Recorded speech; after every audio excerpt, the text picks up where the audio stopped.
Hey everybody, welcome back to the Up for Grip show. I'm Brian. That handsome devil down there is. Whatever does third. And welcome back to our show. And today our special guest is Jonathan Koan. And actually, he's a YouTuber and looks like he does a bunch of book reviews and I guess other stuff too. What all do you do on your YouTube channel? On the YouTube channel, it's mostly book focused. By the way, thank you for having me on. It's mostly book focused. I do book reviews. I do interviews. I do book ranking videos, book news. Recently, I've had publishers reach out to me and say, "Hey, can you do a news video letting people know about this?" So I'm working with publishers sometimes for news. That's pretty sweet. And you get to elaborate on your story a little bit more too, because so welcome to our podcast here, John. And actually, I interviewed your brother, James, not too long ago. I don't know if you saw the interview on my music channel. Yeah. How's he been, by the way? He's doing great. We're recording this right before Easter, and so he's got all the Easter stuff he's dealing with. He actually did it in the same room you're at right now, but he did it a little bit closer. And I was actually telling him, too, I noticed the Robert Jordan books, the whole series, Yeah. The Wheel of Time. So good. So Yeah, good. a lot, yeah. Do you have the series of Fortunate Events back there, or Goosebumps, Mhm. or anything like that? No. Those are more middle grade, and I'm starting to get into middle grade right now, but I primarily do adult novels. Okay. I did see a lot of Star Wars novels that you kind of been highlighting Yeah. on your messages boards on your YouTube channel. Yeah, Star Wars gets a lot of the attention, but I do have like a lot of Star Trek. I have regular sci-fi books. I have regular fantasy. I have tie-in fantasy books through Dungeons and Dragons. I have mysteries, legal thrillers. I'm trying to get into all the genres I can. I even have a few horror books, even though I don't like horror. I'm trying to get into it. Yeah, that makes sense. That's kind of funny, too. John, the way our podcast works is we're each going to take turns asking questions so we get to know you more as the individual, and then we'll see where it goes from here, okay? So Sounds good. since I invited you on, I'll go first. So tell us a little bit about yourself. Who are you? So I am a school teacher. I teach fifth and sixth grade history, U.S. history and world history. I am almost done with my first year of teaching. So everyone says that is by far the hardest year, and boy, has it been a hard year. So looking forward to next year being easier, hopefully. So I do that. I am a graduate of Liberty University. I got my degree in government and politics, and that was the perfect place for it because, man, do they have a lot of big government stuff that happen in there. They have big names. Ted Cruz announced his political campaign for president back in 2016 there. They even got, someone on the opposite side of the aisle. They got Bernie Sanders to come there. They got everyone in between too. So that was a great college. And then I also went there online for my master's degree while I worked in, of all places, a bookstore there, the campus bookstore, which was a lot of fun. And I appreciated working there, but it wasn't the overall long-term right fit, I don't think. So that's why I moved down here to Georgia, where my family is, to teach. And while I was in college, specifically in my master's degree, I had been wanting to get into YouTube because I felt that was a direction I could handle. And the backstory for it is when I was in high school, my high school teachers wanted us to run for office in like high school like student government type thing, and I was new, so nobody knew me, so it wasn't really effective for me to run for office. But they had an appointed position, which was a communications prefect, which basically was they wanted someone to help with morning announcements and help with communicating things to the students, which I could do. And then one of the two teachers, he said, "You should do a podcast with me, start a school podcast." And I said, "Okay." And after like 2 episodes, he actually left the school. So he left me in charge of this podcast, me, a high schooler who's never done a podcast before. And so that got me into podcasting initially, and we called that the Knights Roundtable. And we did that for about 2 years, off and on. Even when I went to college, the school still sponsored the podcast, which was really nice that the school sponsored it. And then right at about the time that podcast was ending, and I knew I didn't want to do that, we talked about everything on that podcast: movies, books, everything in between. We talked about everything on that podcast, and it was really not a great podcast to listen to.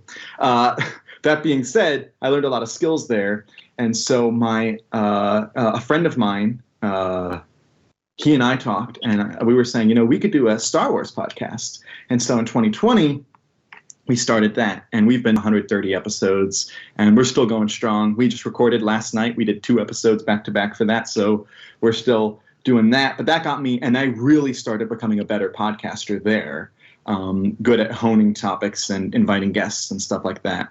And then, but there's no money. Well, maybe not no money, but there's not as much money in podcasting, especially if you're a no name, and it's harder. You're trying to build it up. So I wanted to explore different things.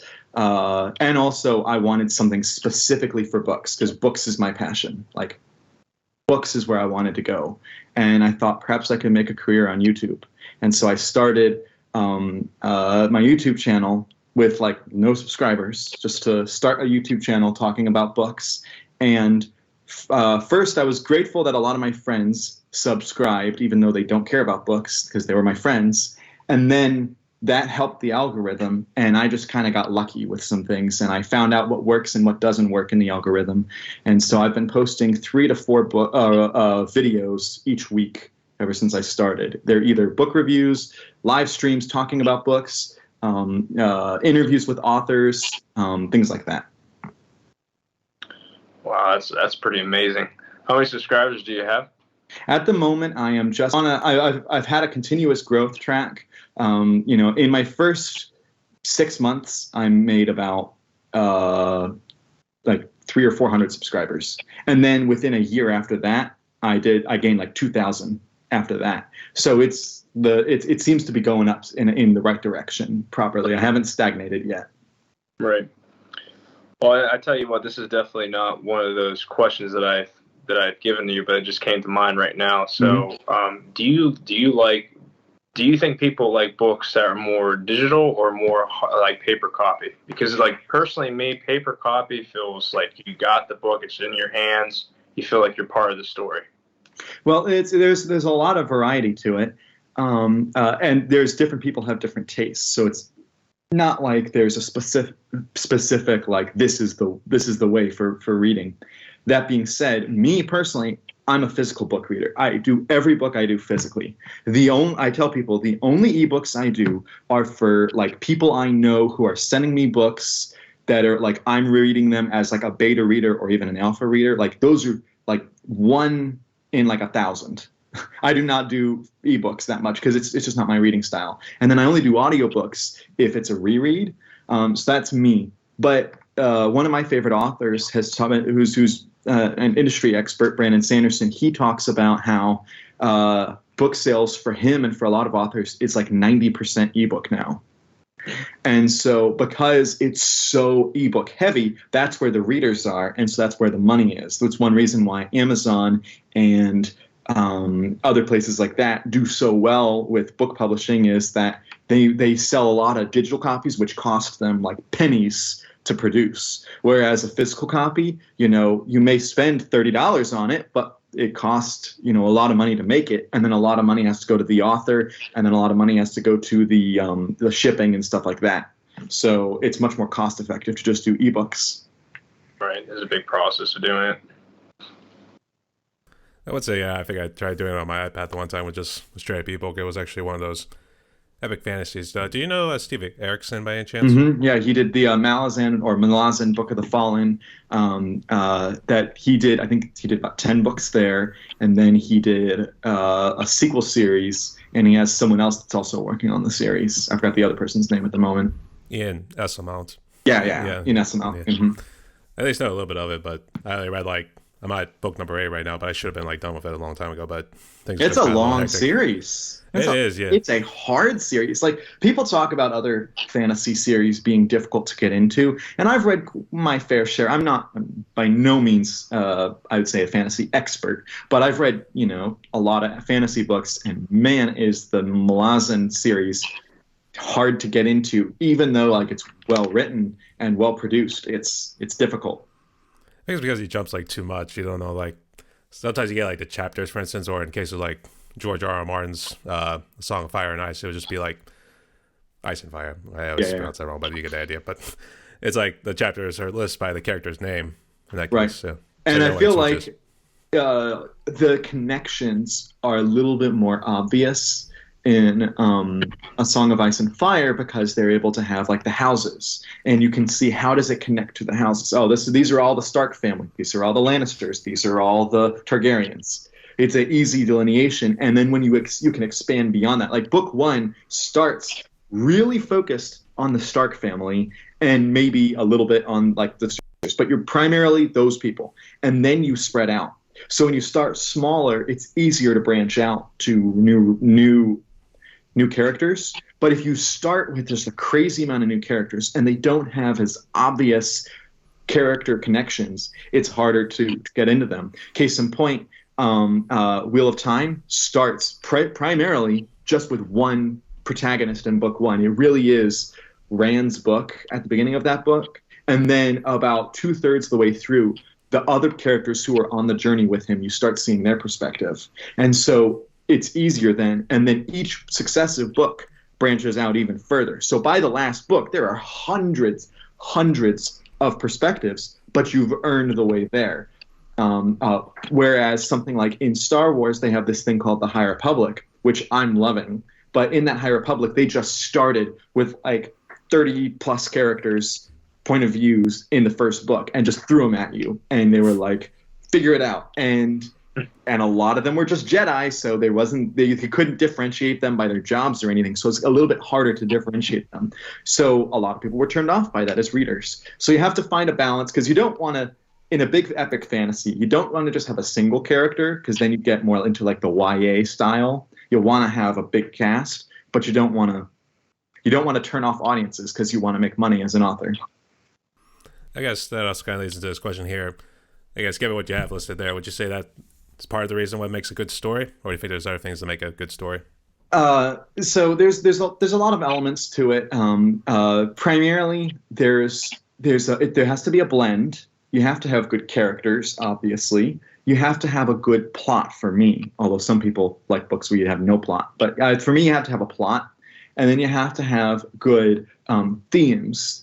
You know, those are I think the three that will stick with you, because a plot is what draws you into the book. Oh, this is a book with, you know, they're gonna cast they have this magic ring that they have to get rid of because it's connected to the Dark Lord's power. That's Lord of the Rings. Then the characters, you continue reading Lord of the Rings because you're invested in Frodo, you're invested in Aragorn, you're invested in the team.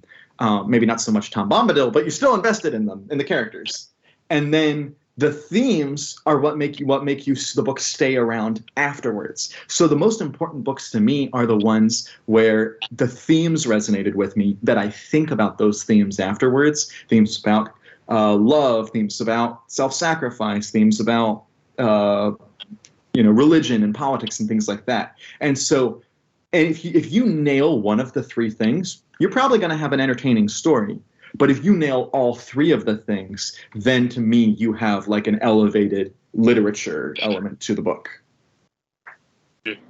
I like books where they have like different characters, and then you seen in movies like The Day After Tomorrow. I don't want to mix movies into books and stuff, but like stories, but books that actually have that type of way too of telling a story. Like you have this person story and that person's story, and then all of a sudden at the end of the story they all get together and finally beat the bad guy, whatever that is. You know what I mean? And sometimes that does work where you have separate things that come together, and really that's what happens with a lot of multi-complex plot threads. I know in a lot of epic fantasy and in a lot of sci-fi, the whole idea is if you have a big cast. I mean the same thing. Avengers Endgame. As if we're jumping to movies, Avengers Endgame is an excellent example of. They have this huge cast of characters that are able to effectively come together at the end. But we started with one. We started with a single character in Iron Man at the beginning. And even though I'm not an Iron Man fan, the reason it works so well is because they started so simple there. And that's why I think Marvel has kind of lost their way a little bit, is they forgot about starting with the one and expanding out from that. And so now they're like, oh, well, everyone loves multi-protagonist stories, so we're just gonna throw in all the characters. And it's like, no, you didn't learn your lesson. Right. They got to start with that. Like, I guess now Spider-Man's like the main one. He's like the next Iron Man, whatever that is. You know what I mean? They should just like focus on him, and then all of a sudden it starts to branch out again. And that's why the animated movie Into the Spider-Verse really connected with people, because it was like a single, you're focusing on that Spider-Man, that you have other Spider-Man present, but you're focusing on that one. And then the new movie seems that they're expanding it a little bit, but you're still keeping that focus. Right. Well, that kind of like piggyback off in a way, lead me to this question actually. So, if you were to write a book, what would it be? What would your story be? How would you do it? Well, this is kind of a trick question because I've already written books, just not for publication. I am most fascinated by two genres. I am most fascinated by political thrillers and by epic fantasy. I don't like reading political thrillers, actually, but I like writing them. And part of the reason I like writing political thrillers is because it's something that comes very naturally to me. If you want me to write a story where it's set in Washington, D.C., and I have to, I can write a story where the president is having frustrations with the legislative branch, and then all of a sudden there's a spy in the legislative branches. That type of a story comes very naturally to me because of my studying government in college. So when I've written, I've been able to complete projects that have had that type of a bent to them. And when I was in high school going into college, I was late to the party on Harry Potter. So I read Harry Potter and I was like, cool, what if it's Harry Potter, but instead of magic, it's politics? Bad pitch there. So I wrote two books where these teenage. They're basically, the premise of the book is this American spy gets captured in Russia, and the Russians are torturing him, and they think the only way to break him is to bring in his daughter. But his daughter, who's a teenager, is in American high school. So the American government figures this out, but doesn't want to, they want to catch the Russians. So rather than just put the girl in witness protection and hide her, they decide to keep her out in the open, and instead put teenage spies who no one will recognize because they're teenagers, and put them around her to protect her. And as you'd expect, teenagers aren't going to do the best job, so chaos ensues. That was my original book. I wrote two books out of three. I pitched a trilogy. I never wrote the third book because, I'm going to be honest, the books are not good. There's a reason I'm not ever letting anyone read those anymore. But I really would like to write a fantasy series because of a couple reasons. Fantasy is moving away from the classic creatures. They're not really writing about elves anymore. They're not really writing about dwarves. They're not writing that classic style of storytelling. At the same time, fantasy is also moving away from a lot of the tropes and the themes that it used to be about. It used to be about this strong young male character who's coming of age, who's going to do the big thing in order to gain the respect of his people, or in order to save his planet, or enable to save the girl, those types of things. But we're starting to move away from that because that's what they did for a while. So there's not new books being published with that trope as much. They're still out there, but it's not as prevalent. And so I'd like to write a book like that. And so I've had the idea for a character gets, the love interest gets captured, and rather than simply going to go rescue her, he has to put together a team. He needs a muscle, so he goes to the Minotaurs to get the muscle. Well, now he needs someone who's really small, and so he goes to the halflings to get a really small person to fit through the holes. And then he needs someone who's really graceful, who can slip across this narrow bridge. So he goes to the elves for that. And so you put together a team to go to rescue the character at the end. That's the pitch I'd have for a fantasy novel to write. Mm-hmm. That's really good. I liked doing, when I was younger, I liked making books and them based off of Goosebumps and based off of the Harry Potter stuff, like back in the day when I was younger. So I had a creative mind as well. I think we all did when we were younger. But how many copies did you sell with your 3 books? Oh no, I didn't publish them. That's what I was saying. I'm not letting people see those. I let family and a few friends read them. And that was that's it. I'm not publishing. And really, even if I do end up writing more, a lot of people like going the self-publishing route today. I'm a big fan of publishers. I love Tor. I love Orbit. I love Baen Books. I love Del Rey. If you're not familiar with these are all the genre publishers, the fantasy sci-fi publishers. The I big love all names, those yeah. publishers. And so I don't want to do it my own way because I'd like to go through a big publisher for it. And that means, well, for one, that means I might never ever get published because, it's a very slim chance to get published with them. But at the same time, I want to do something for me is the right way. And for me, the right way is letting them deal with the art design and the marketing and the editing and stuff like that. So I don't ever want to just self-publish just so I can get it out there and say I've published a book. Right. Makes sense. I definitely kind of want to say I've fallen the same route too, but I keep falling back on it because it's hard business doing like two jobs, especially when you got the bills to pay and everything else. So I actually would like to do my own little fantasy novel series at some point, but I guess this kind of leads into the next question here. You kind of mentioned you do interviews with authors. I guess who you consider has been your favorite author, and I guess you want to list off any others you can. So, I'm going to mention a couple. So one is I am actually friends with one author, John Jackson Miller, who does media tie-in work. So he's done Star Wars and Star Trek are the novels he's written, but he's written comics for Mass Effect and short stories for Halo, and he's written comics for Disney and other things. So I've interviewed him several times on each podcast and YouTube channel that I've done, which has been fun. Also, there's an author named Dan Wells. He works with Brandon Sanderson. They both are in Utah, and Dan is that author. When I'm referenced, I'm trying to get into horror. The only horror author I've really gotten into is Dan Wells, because he's very religious, so he writes very clean horror. And he wrote a series funnily titled "I Am Not a Serial Killer," which is a great title and great book series. And I've met him twice, and the first time I went to a convention, and he was a little late getting there, but because of the way the convention worked, these authors, they just sit at these tables and just wait for fans to come to them. And so if fans are coming, you only get a few minutes as a fan, or if there's no one there, you get lots of time.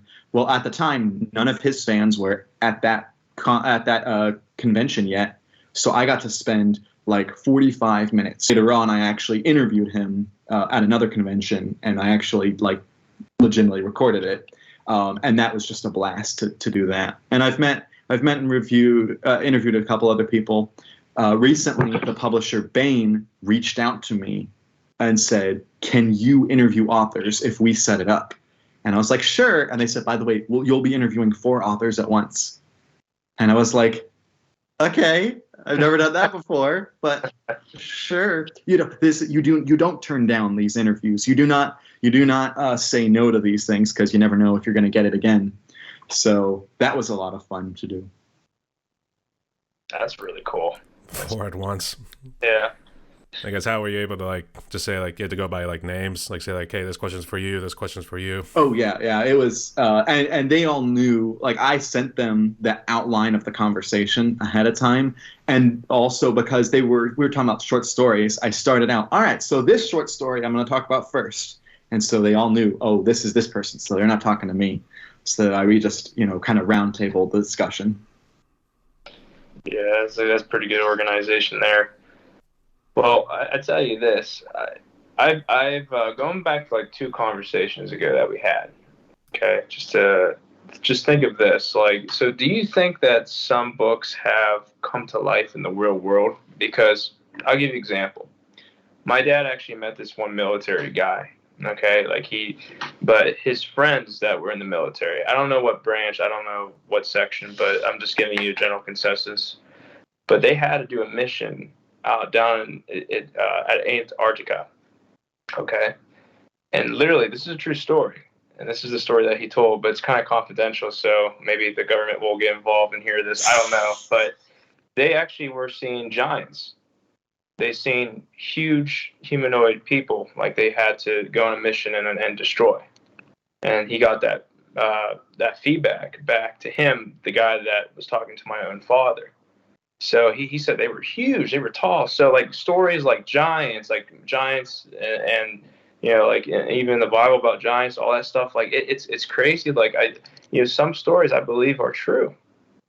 Well, it's kind of interesting because a lot of stories are rooted in ideas that are already in the real world. So, for instance, going back to a franchise that's well known to people, the Lord of the Rings books, is do rings have magical powers? No, but do they have symbolic powers to people? Yes, rings can have symbolic power, and there's not an evil wizard type creature who is taking over the world and turning into ash, but it's influenced by the idea that industrialization is affecting our lifestyle, and so the idea that trees are getting cut down a lot, that is real life. So all of these stories, especially in the hard genres, are rooted in some idea that is from reality, but you go over the top in your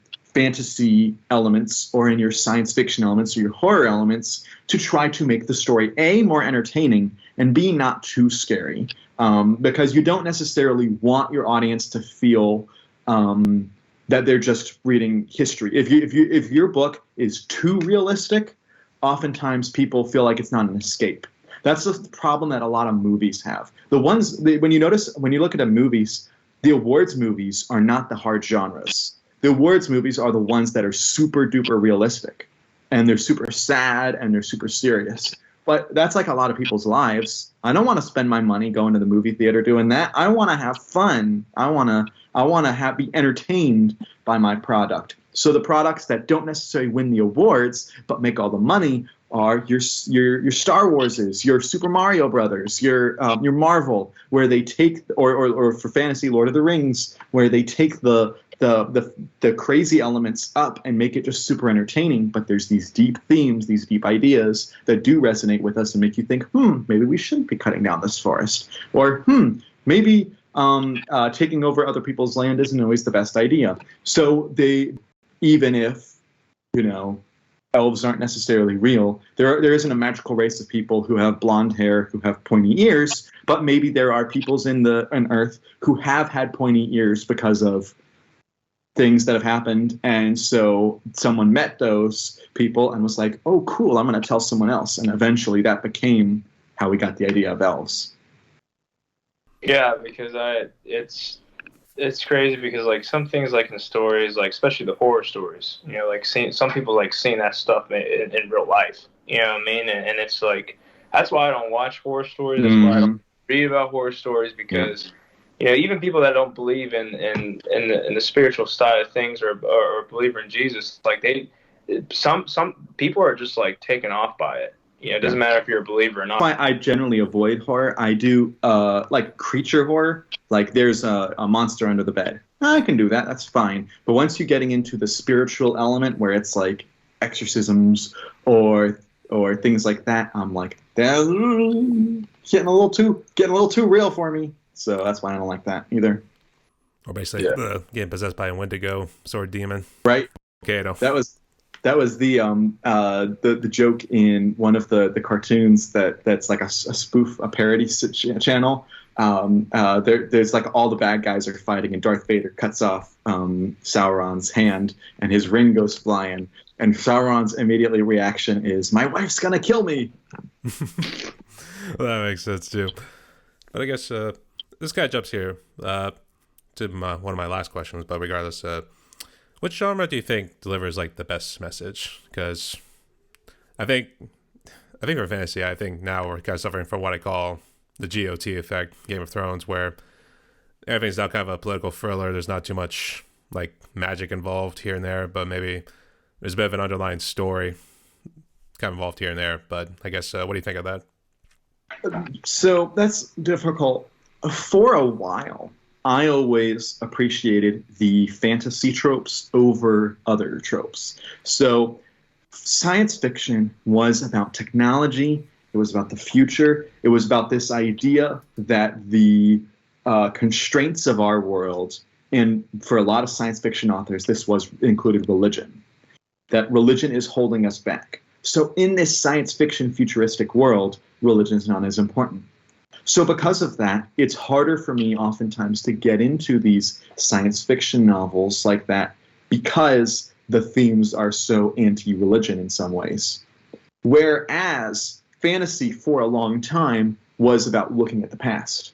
Fantasy was about what are the themes that have built our civilization and that are valuable to us. Themes such as self-sacrifice, when you're looking at Frodo, or you're looking at Gandalf, or Harry Potter, these fantasy icons who are willing to lay down their lives in order to protect others. That is very much a military, very much a very prevalent theme in human culture. I mean, that's literally the main theme of the Bible, is Jesus giving up his life for us. So those fantasy themes tended to resonate with me. The idea of going on a quest, the idea of you have to work really hard to go on a long journey for the payoff. Those types of things were really prevalent in fantasy. So my answer is fantasy, but caveat that fantasy is changing, and that is no longer the direction. Fantasy is becoming science fiction in that the anti-religion message is really prevalent now. And at the same time, you'll see some science fiction novels that have pro-religious themes. And then you might have, some great, not really hard genres or anything, just mystery books that could have good themes. So I don't think that it should be limited to only reading this genre because this is the genre with the right theme. I try to read everything because there's stuff I'm going to like and dislike in every single genre, and I just need to figure out what that is and then try to target my reading towards that. Yeah. And that kind of leads me to my next question. I think you already kind of answered this, but I'll just say it again in this sort of situation. Like, do you think that some books have truth to them, like hidden truth? Yeah. In hidden truth, it's, in English class, there's the idea of, did the author mean to actually say this? And does that actually still have relevancy now? And I think a lot of the books that I read will have staying power, and then some of the books, just unfortunately, even books I like, will not. So staying power, you have to judge a book individually. When it comes to truth, a lot of authors still are inspired by the Bible, even if they are not Christian, even if they are not cognizant of the fact that they're inspired by the Bible or inspired by older tropes. And so because of that, truths will often come out in their books, even if they weren't necessarily meaning to.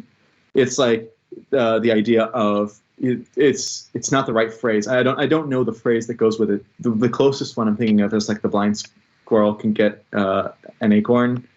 It's like you can inadvertently write something good, write something truthful because you're influenced by things that are truthful. So I think it is possible. You just have to look at a case-by-case basis, because some books are, and it's getting harder. I will admit, it's getting harder to find books that are, well worth it, because so many modern published books are moving in directions I don't like. You got, Narnia, that's the example that was like inspired by the Bible too. Like, right. That one's like an overt, like Narnia is something where it's obviously like he said he was inspired by the Bible. But you look at Lord of the Rings, look at the idea of Gandalf is a lot like Samuel.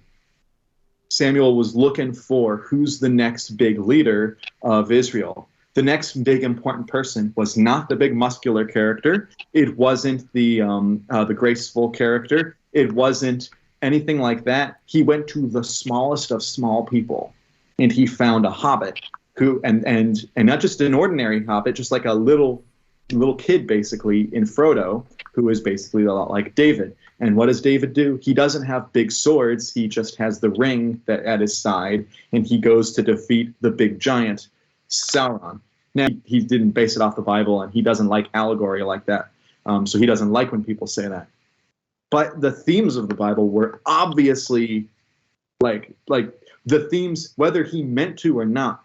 The idea of the underdog, stems from that Bible story of David. So it's like you can't not. You have to acknowledge that your story is kind of coming from those tropes. Mm-hmm. I noticed that there's like stories about like the like Revelation, Apocalypse, all that stuff. Like, you know, people are like really are interested, if not like the mystery of it. So like that type of stuff, those type of books, those genres that are like from the Bible, and then there's like spin-offs of like other stories and stuff from that. Like there's a lot of inspiration that comes that direction. It really does. And people that, like you said, that don't even know that they're even doing it, it's really weird, but it's almost like it just keeps going back to that a little bit. You know what I'm saying? So yeah, even like Star Wars. Star Wars has that similar kind of thing too. Star Wars is more overtly based in Eastern ideas and religions and stuff. But some of the themes in Star Wars are very obviously themes that are from Western Christian history too. So yeah, it's very hard to escape it. Mm-hmm.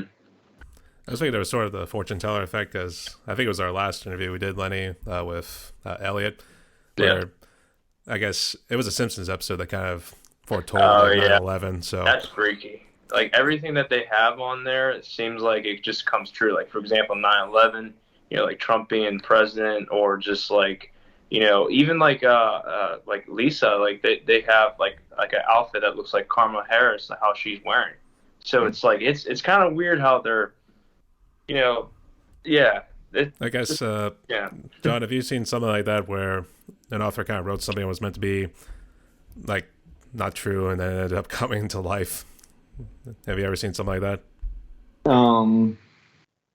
There's a lot of fantasy books where the leader of the country is either asleep or is not really cognizant of the world around him. I think we've kind of seen that show up recently in real life. I'm trying to think of specific examples outside of that, and I'm drawing a blank on a specific for you, unfortunately.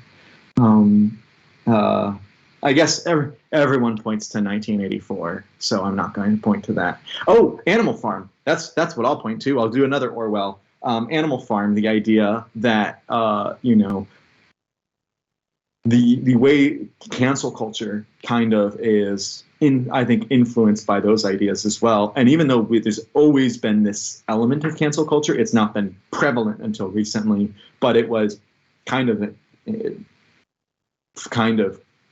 referenced in that book, which came out a while ago. So, and so that was more when I think it was meant to be like a children's film, and that was way back. I think it was either the 40s or 50s when the movie version came out of it too. And I'll tell you what, though, if they're telling you like this is the sort of thing you don't want to get involved with communism, then it would be like, yeah, you're kind of making an anti-communist sort of film here, right? And it wasn't graphic, but you could at least tell like something bad just happened right there. I mean, that's one of the advantages of a lot of kids' stories is they're able to influence kids with the themes of them. That's why it's so important to if you have kids, to make sure that whatever they're watching is influencing them in the right way. Not just that, on the screen they're fighting bad guys or whatever. It's about what is the theme that the kid takes away afterwards. Because if it's a bad theme, that could have detrimental impact on them in the future, especially if they continue watching things like that over and over. Yeah. Yeah, I mean, just one more thing to add to that. It's like, like, for example, let's say girls are reading those love stories. Mm-hmm. Like a perfect life, all that stuff and everything. But when real life happens, even guys do the same thing. It's like, they're like, oh, I want my life to be that. And then when things get tough, they're just like, all right, I'm done. You know what I mean? So that's an example. Like, some stories kind of just program people where they get that dopamine or whatever that spiritual high. And they're just like, they like that. And if they don't have that, they're like, well, it just kind of like programs the person's brain. And it might be the wrong way too. I actually finally found my answer to a previous question of a specific. So in the book series called Shannara, which I have on my shelves up here, written by Terry Brooks, which actually came out in the same month that Star Wars came out in 1977. In Shannara, there is a constant struggle between between magic which is basically a stand-in for religion, and then science. And the two are at odds constantly. And what you, as the reader, realize at the end is, no, really, science and magic can go hand in hand.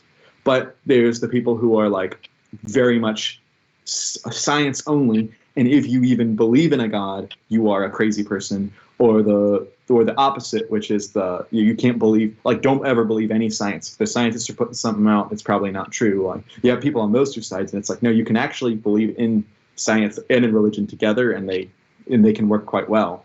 And so that idea, and that was, that we'd already had that idea in America, but that really became more prevalent in, I think, say, the 2000s.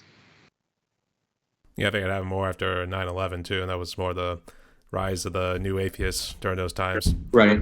Then after Jordan Peterson and some other guys came along, like, wait a second, maybe we can actually mold those two together, as you said, with this, in your case, magic and science kind of formed together right there. So I think we're still in that sort of phase. Maybe now that new atheism is starting to like cool down a little bit, but now it's more like now we're just trying to get into that phase where we can now form these two together and try to work it out, even though we still got critics maybe on both sides that are not really, still not trying to go that sort of route yet, but we're working on it right now. But I think that book does seem very relatable too. But I guess to get into my last question, and you have touched on a YouTube channel a little bit too, but I guess the biggest thing is, what do you hope to achieve with it? The biggest goal with the YouTube channel is to make it financially profitable over time. I'm starting to get into the paid area where I'm getting paid regularly for it. It's a small payment. It's not a full-time job or even considered a part-time job yet, but it's pocket change at the moment. And my goal is that if I continue growing and continue having success, a lot of people complain that, a lot of teachers don't get a lot of pay, and that's true. And especially if you're in a school that doesn't have a lot of government money or any government money, it's also really hard to get a lot of pay there. So my idea was, well, what if I can continue teaching full-time, which I love, but I can have a serious supplement so I don't feel like I'm restricted to just a teacher's salary. So I'm hoping that this becomes a solid supplement so I'm never worried about my finances, that this will pay for itself. And I did a long time ago, a couple of years ago, and it took a couple of years to get to this position. But now I'm at the point where I basically made back up the money that I've spent, and now I'm actually on an upwards trajectory. So the goal is to make it like a solid income that I can have in supplement to my actual income. That's really awesome. Yeah, no, it seems like you're growing quick, growing fast, and you have a good niche that you have too. So a lot of people can relate to that, especially like all the different genres. Like, books are interesting. I mean, I like the physical books, like I said, because you feel like you're part of the story. You're there. Digital is like, it's all right. Especially with us being millennials, like, we should be used to that. But you kind of like the old style with things. So. Yeah, and I'd say the most valuable part of the channel to me is anytime I get a comment from someone saying, I picked up this book series because you recommended it, and I loved it, and now I'm reading more of this author. Or, I've been struggling with books, and your recommendations here, your enthusiasm got me to want to pick up books again. That's like the most valuable thing that you can have. And so I've gotten some of those recently. So I'm hoping to expand that for more people. I know one book series in particular, like some of these book series, like I've talked about, Wheel of Time, Lord of the Rings, the Cosmere from Brandon Sanderson. Those get a ton of love online. The Star Wars novels get a ton of love. But there are some franchises like Star Trek. There's not really YouTube videos for Star Trek books, unfortunately. There's YouTube videos for Star Trek movies, but not the books. And same with another fantasy series I really like called The Rune Lords. And so I really said, I want to focus in on those series and bring new people to them. And a lot of people were exposed because of that. And so a lot of people are able to get into those book series. So that's also so great that I'm able to have that. I'd say the authors would be pretty happy too, considering yes, they their books too. Yeah, that's why authors are willing to do interviews a lot of times, even if it's difficult, or even if they're not making money off of it, or even if you only get a couple hundred views. There's still the potential you could get a new reader. And if you get a new reader that loves your work, they will so it's a long-term benefit. So that's why they're willing to do these really small-time interviews oftentimes. That's pretty sweet. Nice. Yeah, you said you were a teacher, right? Yes, 5th and 6th grade history. Okay. Yeah, I've actually, not to my own horn, but I'm actually running for school board for this year at my local district now. So it's like, there's, and obviously as if I am elected in, there's certain things, especially books. Talk about the book allowed, not the books that are like totally out there. If there's like, like for example, a 6th grader reading like 50 Shades of Grey, I don't think that's really that's not preferred at all. I mean, that's like literally like a porn book. So yeah, you have to. There's a balance. There's a balance of what a kid needs to read, and also what a kid wants to read. I hated reading in middle school and even the beginning of high school because I was made to read.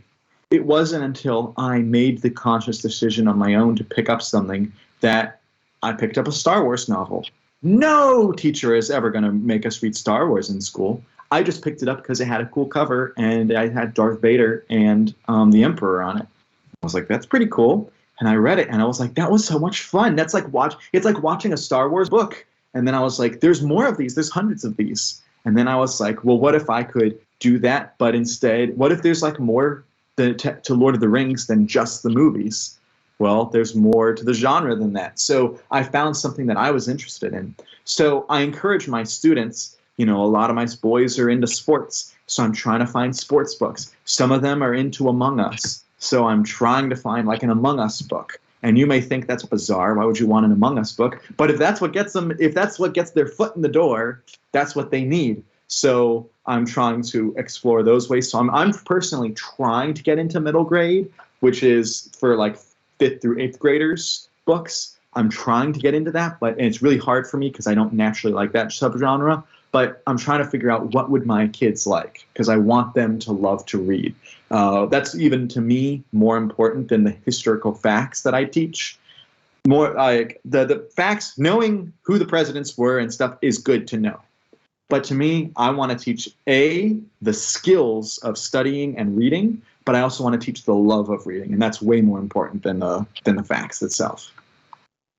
Yeah, it's definitely a skill set that's starting to lose its touch, especially like on the reading side, because people like watch videos more than trying to read the page and everything like that's.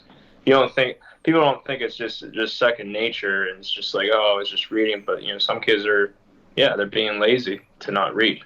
So, or to go and look at the Spark Notes in order to get the general synopsis of the story. Yeah.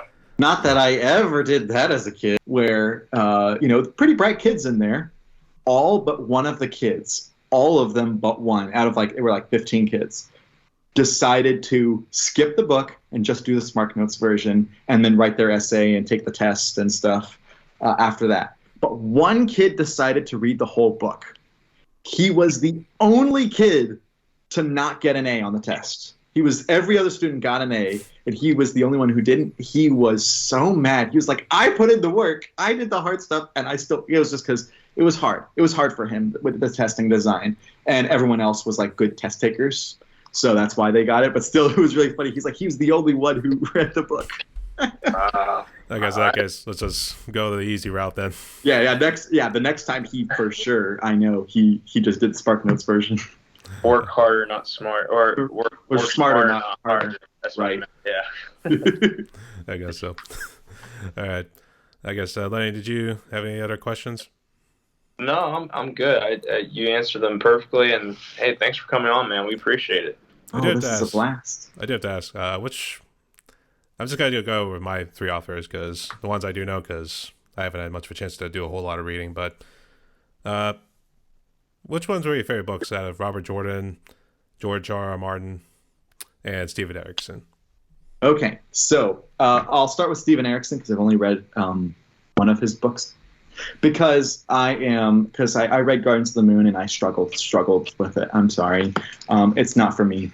I have book 2. I have Dead House Gates right here on my shelves, and I intend to read it eventually. If I enjoy that, maybe I'll keep going. But it's not something I've been too particular on getting through.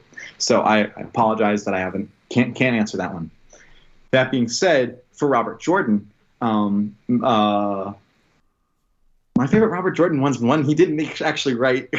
I love The Gathering Storm, which is the first one that was written after his death, that they used his outline. But that's Brandon Sanderson.